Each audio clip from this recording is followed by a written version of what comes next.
Coming to you from Grand Rounds Brewing Company and Restaurant, our town.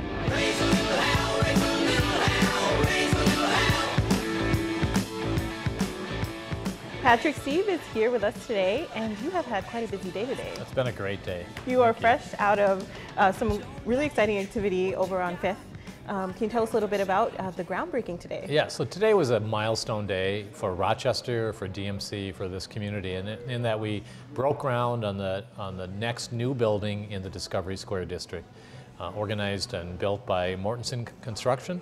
It's going to be home to scientists, researchers, entrepreneurs, innovators. It's a really great step in our progress here. And you opened up this event with a sort of an entrepreneurial showcase with entrepreneurs and artists and others. There's so much going on. There's so much going on in Rochester that every time we have a milestone, it's important to say, look, what are the building blocks that got us to this point? And so our work with our colleagues at Collider, for example, the co-working space, or the innovators from the Mayo accelerators. There is an entrepreneurial community and a innovation community that we really get to build on. We were showcasing that through a community event that took place before the groundbreaking. And how will Discovery Square help them tap into that even more? Well, Discovery Square is a chance for us to really expose that in our community, to attract investors and innovators from outside this marketplace as they begin to learn of the potential, of the talent here, of the creativity here. So it's really expanding on the seeds that have been planted over the years and growing that. And the tenancy of that building, can you tell us a little bit about potential tenants, discussions that may be happening with who's going to be in that Discovery Square? Yeah, so this new building, the one that we just broke ground on, so it's about 16 months before the doors open, but this is an important step, is a 90,000 square foot building. So what does that mean? It's 4 stories tall and there's about a half of a city block in size, so if you can picture that. Sure. A third of the building will be people from Mayo, from various Mayo research. And Mayo is leading, is a country and really international leader in a number of fields, including regenerative medicine and individualized medicine and diagnostic imaging. And departments from those research enterprises will be in this building. But they're only going to be a small part of occupying this building. What they're going to do is help us attract other researchers and inventors and product developers who want to be associated and close to Mayo. And are there prime candidates for that in terms of businesses that you might be looking for? Yeah, just today, David Mortensen, head of Mortensen Construction and Development, said that they are in active discussions with 25 companies from around the country and internationally. So there's a lot of optimism that they're feeling. We also think that it's going to be a great place for students. And so there are conversations going on with University of Minnesota Rochester and others so that we can have a student presence as well, because that brings a lot of energy and vitality too. Great. So I mean, we're ending the year pretty strong here with some groundbreaking like this. Is there anything else for the rest of the year that we can look forward to in terms of new developments for DMC? Yeah, well, already demolition is underway for the Alatis project. That's the new housing project at 2nd Street and 14th Avenue. This is really important for a number of reasons. One, it's a new kind of housing option that hasn't been present in our community. Secondly, it's the gateway into Rochester. For many people, their impression upon arriving Rochester is at Highway 52 and 2nd Street. So we're really creating a new gateway experience into Rochester, anchored by this new Lattice development, housing development, and there will be probably some type of official groundbreaking on that in December, this just month from now. So yeah, lots of good energy going forward. Okay, great. And as all of this is going on, we also have some news about the St. Mary's sub-district as well. Do you have any updates on what's going on with that? Well, really it ties into this idea of how do we create the public realm, the public space that makes our city more attractive and livable. So we want to attract patients and visitors, but we also want to create a city that is livable for our residents. So how do we create a walkable, pedestrian-friendly, vibrant public realm like we're doing with Heart of the City, like we're doing with Discovery Walk and with St. Mary's. So there's really great work around that, and then that ties to our transportation initiative. And I hope to be on Our Town in about a couple of months to talk about the progress on that as well. Yeah, we'll be very happy to hear that. And I mean, you've also always articulated the importance of community. So how, again, can community stay tapped in, involved, hearing about what's going on, giving input? Yeah, there is. I think for us, every one of our projects, it needs to be organized around community engagement. And just 2 weeks ago, we had an event to talk about redesign of 4th Street, this corridor in the downtown as it gets rebuilt. We invited the community out. We had people from the downtown neighborhood and historic Southwest and business owners, and they all came out to give advice to the designers, and it was really extraordinarily helpful. Those are the kinds of things that really create for ownership of our community. One last thing I want to tell you about is our goal around involving community in prototyping, in demonstrating the future of the city. And we had a great initiative last year, and we have some ideas going forward into 2018, where people actually get to help us build things, to test out ideas, to experience them. And we think that also creates more equity and more innovation. Wonderful. Well, thank you so much, and we look forward to hearing more shortly. Thanks for having me. I appreciate it.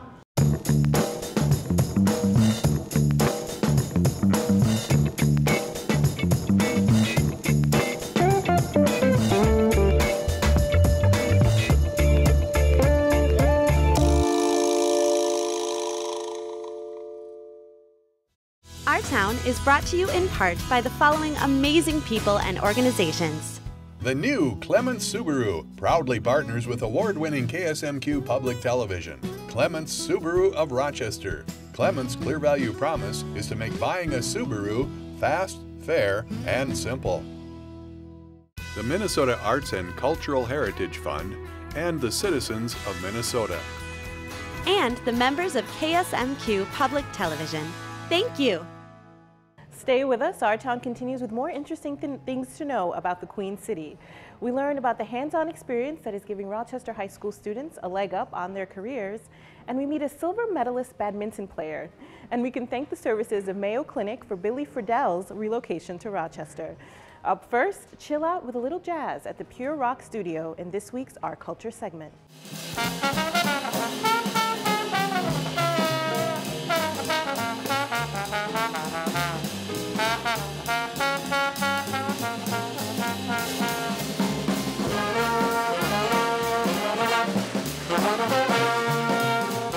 Hey, I'm Dan Silverman. I'm a jazz musician.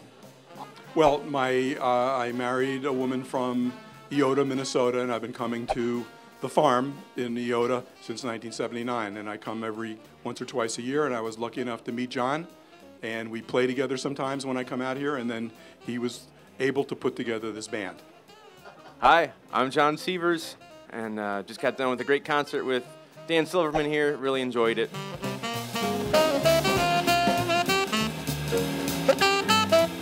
The name of the concert is The Little Big Band. So it's music that was written for a large big band, and it was synthesized into a smaller group, in this case 10 players. And I've done this with musicians in Burlington, Vermont, and also in Plattsburgh, New York.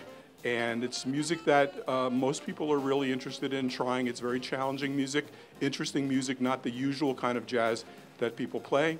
And it gives me a chance to hear the music that I've worked for a number of years on orchestrating and figuring out, and it's a pleasure for me to play. We are in the Pure Rock Studios, which is a fantastic performance venue because it's got a great stage and a great sound system, and it's easy to get to, great parking, and lots of people turned out, and they were a great audience. They know when to clap. I've been a jazz musician since I was about 10 or 11 years old, and I've been listening, like I said in the concert, a lot of the music that we played tonight I was listening to when I was 11 or 12 years old, and sitting there saying, man, I wish I could play that music. And it led me to learn how to play first piano and then trombone, and I've stuck with it all my life, although at times I made a living being a musician, but it's a very hard living being a professional musician. Even the great ones barely make it. So I learned, I played in bands a lot, and bands are like dysfunctional families, and I was always the band therapist, so I learned how to be a therapist. And so I keep that up, but I also practice and play every day and perform as much as I can. This is music that I have actually prepared in a written form, ready to perform. So if I went to Davenport, Iowa, and we got 10 musicians around, we would play the same show, although I'm working on a couple of other long transcriptions of other jazz compositions. But it just happens that I knew John, and John knows everybody in town, and it was a real doable kind of endeavor.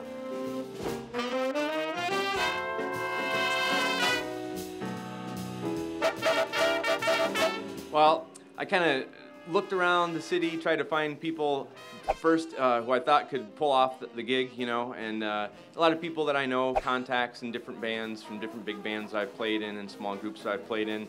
And then the trickiest thing was scheduling to get us all, like 10 people on the same page for, you know, a couple of rehearsals and a show, and so that kind of narrowed things down, and, you know, it ended up being a lot of fun, and just we really enjoyed it. It was a great time.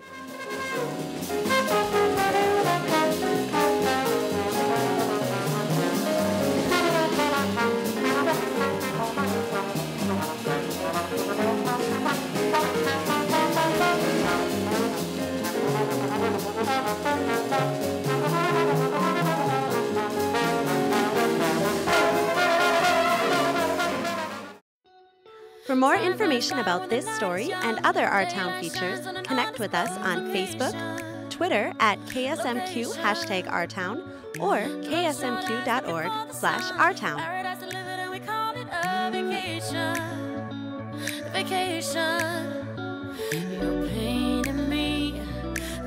Kindness comes in all colors, shapes, and sizes.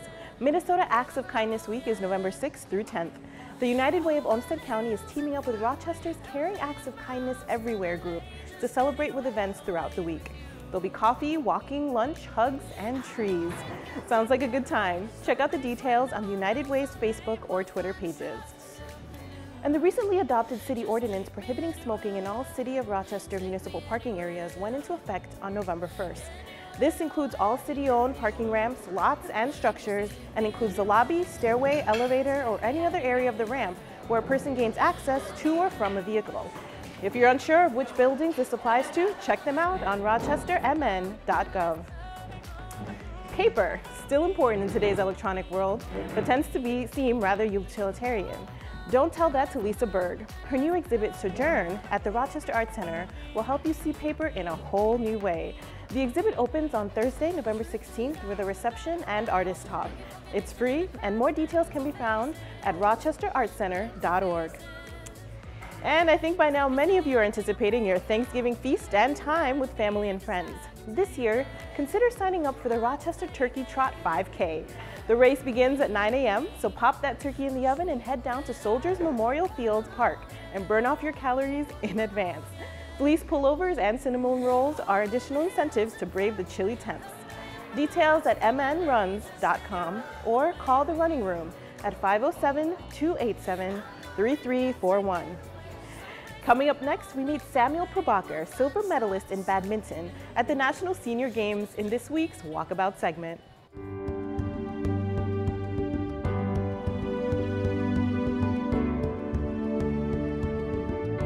Hello, I'm Samuel Probacher, the badminton pro at the Rochester Athletic Club. Welcome to Our Town Walkabout. We're here to talk about and walk about a little bit on badminton. It is, most people may not realize, it's the second best aerobic racket sport in the world, after the first being squash. Nice. In tennis, the ball comes to you. It bounces and comes to you. In badminton, the shuttlecock, which is made of goose feathers, it takes a flight, but it starts to drop and get slow very quickly. So you have to go to the shuttle, not wait for it to come to you. It's all about reflexes and being fit. Good? I've been playing the National Senior Games, which is 50 plus.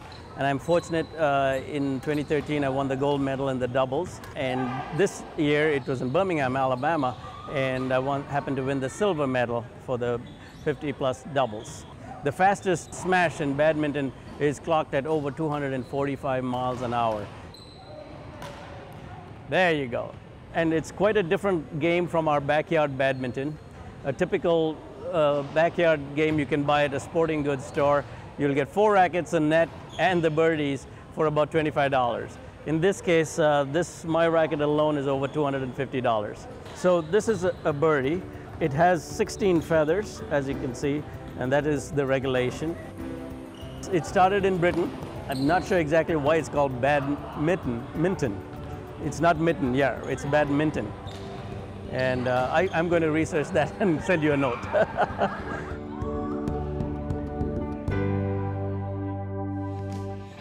These two right here are going to tell us how Rochester High School students are exploring careers. Stay with us for more Our Town. Our past, remembering what made us who we are today. Brought to you by the History Center of Olmsted County. Before William Billy Friedell moved to Rochester in 1895, he entertained on riverboats, worked for a Cincinnati musical instrument company, and spent 5 years as a member of the Ringling Brothers Circus Orchestra.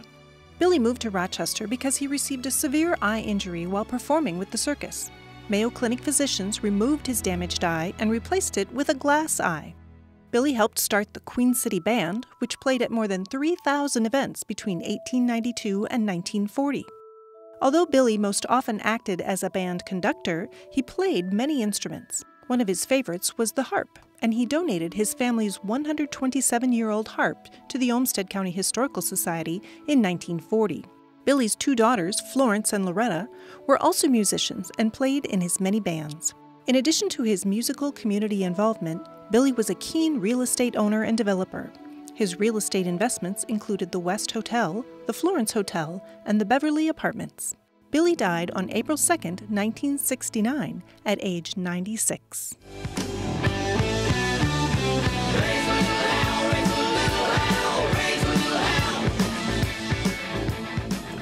STEM, STEAM, technical training, career pathways. The trend in education is to give students exposure to career fields earlier and earlier in their school lives. Jayne Gibson, Executive Director of Curriculum and Instruction at Rochester Public Schools, is here to tell us what's available to Rochester students, and we're joined by CTECH student Keegen Wentworth. Welcome. Thank you. How are you? So CTECH is now in its 2nd year. How is it going?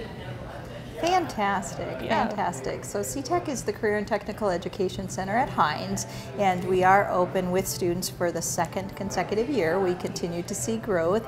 It includes students from southeastern Minnesota, but specifically our 3 comprehensive high schools and the ALC here in Rochester. And how long have you been a CTECH student? I've only been a CTECH student for like less than a semester, but I've heard a lot about it. And what classes are you currently taking? I'm only taking computer science principles, but so far it's been like one of my favorite classes.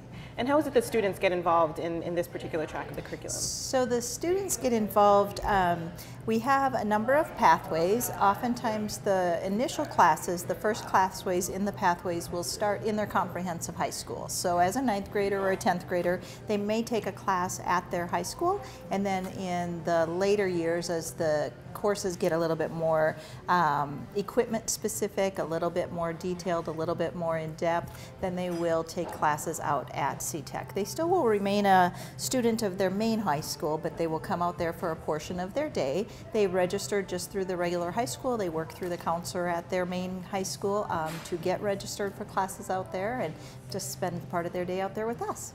And so this very integrative, comprehensive program must have some interesting, or I guess innovative teaching methods. Can you tell us a little bit about that? Absolutely. I think one of the things that we find when we look at skills-based education, it's really a lot more about aligning our curriculum to industry standards versus academic standards. In this case, the educator becomes much more a facilitator of learning. They do some modeling. They really are empowering the students to do hands-on learning.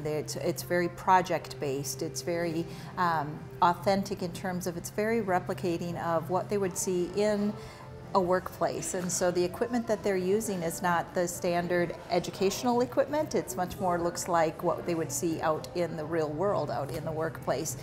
It targets students that either know exactly what they want to do, they're college bound, they're ready to go. It gives them some more authentic learning experiences to prepare them for higher ed.